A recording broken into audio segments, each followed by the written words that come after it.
Mucho gusto, mi nombre es Vianney Hernández, estudiante de Psicología de la UNAM y en esta oportunidad, de la mano de Ballesteros, en el 2014 vamos a hacer énfasis en el por qué todo inicia con lo que mi cuerpo procesa en la medida que estamos interactuando en diversos contextos. Por ello, en esta oportunidad abordaremos lo que son los procesos psicológicos básicos y superiores.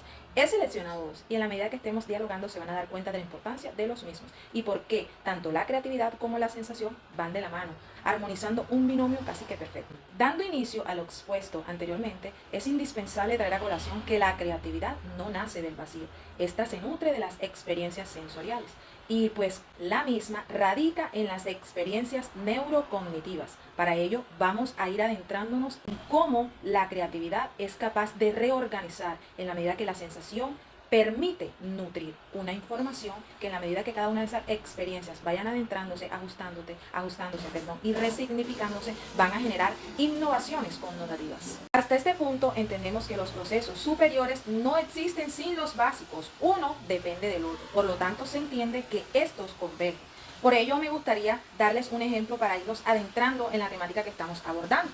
Tiene que ver con esta cuchara. Esta cuchara es un ejemplo connotativo de lo que es la sensación y la creatividad. En el momento en que yo la palpo, puedo estarme dando cuenta que la sensación es aquella puerta que da inicio a la creatividad. Y lo digo porque inicialmente esto puede ser una simple cuchara o un elemento que utilizamos para consumir los alimentos, como la sopa, por ejemplo.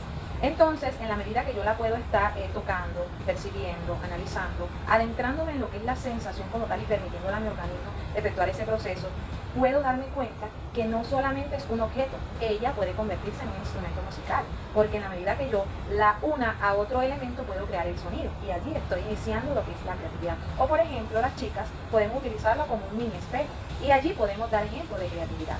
Esta perspectiva, la sensación aporta los estímulos iniciales para poder sentir, transformar y crear. Entonces, sin ese input sensorial no hay elaboración creativa. Ese es un ejemplo claro de lo que estamos dialogando en este momento. Con este ejemplo podemos ver que la sensación actúa como ese cimiento que habilita toda interpretación posterior. Para ello me gustaría ir ahondando un poquito más.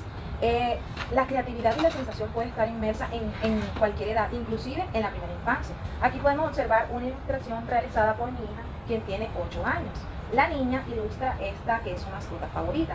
Pero en la medida que la sensación está permitiendo que la creatividad esté expuesta, la misma puede ir realizando este tipo de ilustraciones, que son un ejemplo connotativo de lo que es la creatividad. Ella ilustra la imagen que les mostré inicialmente y también un gorro de Navidad, así como este elemento connotativo. Entonces, en la medida que su creatividad está siendo desarrollada, ella le puede ir organizando unos elementos decorativos a esta imagen y se está convirtiendo en un elemento interactivo. Entonces, miren cómo queda la ilustración. Vemos cómo inicialmente la sensación permite que cada uno de los procesos psicológicos estén llevándose a cabo y pasando de un proceso a una idea innovadora y cómo el cerebro va transformando los estímulos sensoriales en representaciones que permiten generar significado y procesos. Unos procesos muy relevantes. En este sentido, se puede decir que la sensación fundamenta la creatividad y que la misma es un resultado imaginativo, transformador, producto de una codificación, de una organización perceptual, de una organización modular y de unos factores que se están arraigando a unas situaciones que detonan muchos factores positivos. Pero existen unas situaciones negativas arraigadas también a la sensación y la creatividad y cómo este binomio se ve fracturado en la medida que existe una dicotomía, la cual tiene que ver con una distorsión sensorial. Ballesteros en el 2014 habla de que la sensación y la creatividad son un detonante muy positivo para el ser humano y que está arraigado a unas rutas neurocognitivas primarias. El primero, que es la sensación, emite una riqueza sensorial. Entonces, en este sentido, a mayor creatividad artística, pedagógica y social que la persona tenga, mejores van a ser sus productos o la creatividad expuesta por él mismo en cualquier contexto. Sin embargo, cuando existen estas fracturas, de acuerdo a Almanza en el 2012, existe una dificultad o disminución o limitación en cuanto a la creatividad y la reorganización. Entonces se genera una desorganización y una creatividad limitada. Esta creatividad que estamos exponiendo está inclusive determinada por el DSM-5 y el CIE-10, los cuales exponen, por ejemplo, el trastorno de estrés postraumático, el cual está arraigado a este tipo de fracturas de las cuales le hablé anteriormente. Ahora bien, de acuerdo a Jaraba en el 2012 y Herrera en el 2019, se puede decir que la creatividad o reorganización de la información sensorial y simbólica puede generar algo nuevo, pero en la medida que se esté fracturando este tipo de situaciones o procesos, se generan unas dicotomías que están arraigadas a los ejemplos como les di anteriormente. Entonces, en este sentido, una persona que tenga este tipo de dificultades o alteraciones o disfunciones será una persona que muy difícilmente podrá crear, podrá innovar de una manera positiva o connotativa. No quiere decir que su dificultad les impida o les coloque una barrera para poder efectuar ciertas sino que van a tener unas limitaciones un poquito arraigadas a las situaciones negativas que están presentes. Por lo tanto, hasta este punto podemos decir que lo que se siente es igual a lo que se imagina. Entonces, en ese orden de ideas me permito mostrarles esta hojita de papel. Inicialmente puede ser una hoja en blanco, pero asimismo puede ser un lienzo en el cual a través de un lápiz, a través de unos colores o cualquier material que yo utilice, inclusive mis manos, yo puedo iniciar un proceso de cambio o metamorfosis en el cual mi sensación se esté convirtiendo en la medida que se procesa a través de los esquemas mentales en una creatividad. Yo esta hoja de papel la puedo convertir en una letra de una canción que yo pueda depositar en la misma, o en un origami, en moldeando con griteritos, con mis manos, esta hoja de papel y convirtiéndola en un objeto interactivo. Por ello, el origen del estímulo es significativo a lo largo de esta convergencia existente entre la sensación y la creatividad.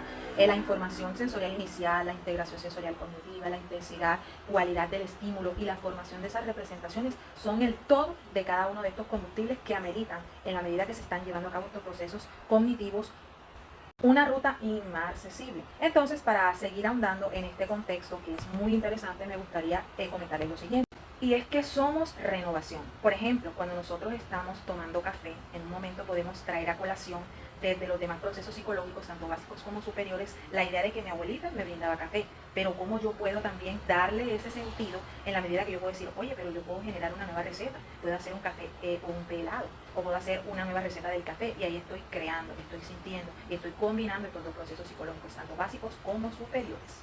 Entonces se puede decir que todo empieza con la información que mi cuerpo recibe. Por lo tanto, la creatividad desde esta perspectiva no empieza o no aparece en el vacío, sino que está activa a través de rutas, organizaciones y pensamiento creativo y sobre todo divergente, como lo estuvimos observando a lo largo de cada uno de los ejemplos que les di. Esto también puede ser un ejemplo connotativo de ello, o la idea que tiene un niño de pronto previa a ir a visitar un zoológico y poderlo plasmar a través del fondo moldeable que están visualizando en estos momentos.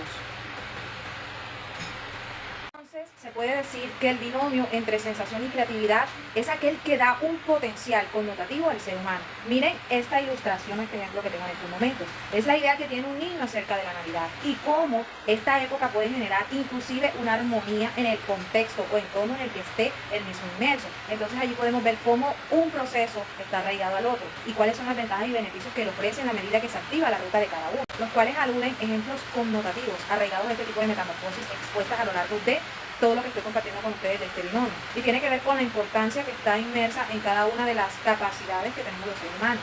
Fíjense en este muñequito elaborado a partir de foamy moldeable dentro del aula de clase, como proyecto o un sueño que se viene atado en la medida que yo hablo de la Navidad a mi mente, cómo a partir de cada una de esas situaciones que se están desencadenando en la medida que este binomio surge, pueden crear los niños o inclusive nosotros. Voy a traer a colación otro ejemplo en estos momentos, y es con un hielo. Nosotros podemos tener un cubo de hielo, un cubito o un trozo de hielo enfrente y podemos ver que de pronto, desde la sensación, está muy frío, de pronto si le echo una bebida le armoniza, de pronto lo que voy a tomar lo enfría, ¿verdad? Pero si yo hago un contraste más allá de eso, ya como psicóloga, desde la parte cognitivo-conductual o la parte humanista, yo podría decir que el hielo lo puedo asemejar desde cada uno de mis esquemas mentales con esa capacidad cerrada o encapsulada o enjaulada que tienen a veces ciertas personas que sufren de estrés postraumático. Y aquí traeríamos a colación las dicotomías arraigadas a lo que es las alteraciones o dificultades presentes en la sensación y la creatividad, o las distorsiones que están arraigadas en estos momentos a este binomio que estamos abordando. Por ello, en definitiva, podemos decir que la sensación, en conjunto a la creatividad, acarrean un montón de circunstancias positivas para el ser humano. Observemos este otro ejemplo. Entonces, podemos decir que inclusive a nivel mundial está presente en los ODS, sobre todo en el número 3 y en el número 4, y arraigado el número 17, los cuales trabajan en pos de una educación de calidad, pero sobre todo la garantía de una vida sana y del promover un bienestar para todos y todas las edades presentes desde las alianzas inmersas en cada uno de estos objetivos, porque sentir, transformar y crear van de la mano. Es aquel puente que le permite al ser humano construir y ser de manera inmarcesible. Por lo tanto, me atrevería a decir que las funciones psicológicas superiores no aparecen aisladas, como el caso de la creatividad. Ella tiene una evolución a partir de esas funciones básicas, que en este caso pues sería la sensación, mediante una mediación sociocultural. Dicho por Herrera en el 2019, los procesos superiores emergen sobre una base de una función. En este caso, como lo dije anteriormente, elemental, estaría inmersa, estaría arraigada a la sensación y cómo transforma culturalmente la sensación al ser humano en la medida que sus esquemas y procesos psicológicos se están ahí impulsando al momento en que lo llevan hacia la creatividad, hacia esas capacidades inmersas que pueden implementar para poder generar transformaciones, desde un proceso de cambio a un material reciclable como cartón o CPNI, o inclusive cuando nos encontramos en el mar y podemos decir, oye, me quiero llevar un recuerdo, pero ¿cómo materializar ese recuerdo a partir de mi creatividad? En un objeto que puedo reciclar, esto es una lata, las conchitas de mar, con mi moldeado, y lo puedo utilizar como un portalápiz. Hasta este punto, y a modo de cierre, me gustaría materializar la socialización con un texto, el cual me permito leer en estos momentos. Cada nueva idea nace de una sensación y cada transformación humana empieza en la percepción más pequeña que decidimos resignificar. En este orden de ideas somos renovación. El total que podemos nosotros ofrecer en la medida que vinculamos estos dos procesos psicológicos es digamos, incalculable. Y tiene que ver con un ciclo de convergencia entre la sensación y la creatividad, que inicia con el sentir para yo comprender, con ese comprender para yo crear, con esa capacidad de innovar desde mi pensamiento divergente, con ese inicio con la información que estoy recibiendo del entorno y cómo a partir de la misma puede surgir esa metamorfosis, que en la medida que este ciclo inicia la convergencia puede crear unas cizadas dípticas, demostrando que nosotros somos como esa plantica que hay que regar pero que también hay que podar, porque lo que entra como sensación sale como posibilidad, ¿verdad? Y que somos como esa nebulosa que debe de colapsar para poder producir. ¿Y cómo se hace? En la medida que la sensación está presentándose inmersa en nosotros, y cómo a partir de la creatividad puedo darle entrada a la información de manera sensorial, pero cómo a partir de la misma puedo crear desde la reorganización y desde cómo el cerebro puede funcionar la experiencia con el significado. Entonces son situaciones de acuerdo a Almanza en el 2012, Jaraba en el 2012, Herrera en el 2019, que pueden permitirnos a nosotros ver cómo sin una alianza que alimente un proceso no se puede crear. Que el pensamiento creativo es una riqueza sensorial que tenemos que explorar en la medida que los estímulos son la materia prima de la innovación. Muchísimas gracias y espero que sea de aprendizaje cada una de las experiencias que estuve compartiendo con ustedes en cuanto a la convergencia entre sensación y creatividad, con unos procesos psicológicos básicos arraigados a Jaraba en el 2012 y Bosch en el 2021 y Ballesteros en el 2014, quien nos habla de la capacidad humana y de cómo la información que estamos recibiendo es esa etapa primordial en la que el cuerpo percibe, pero también cree. Muchas gracias.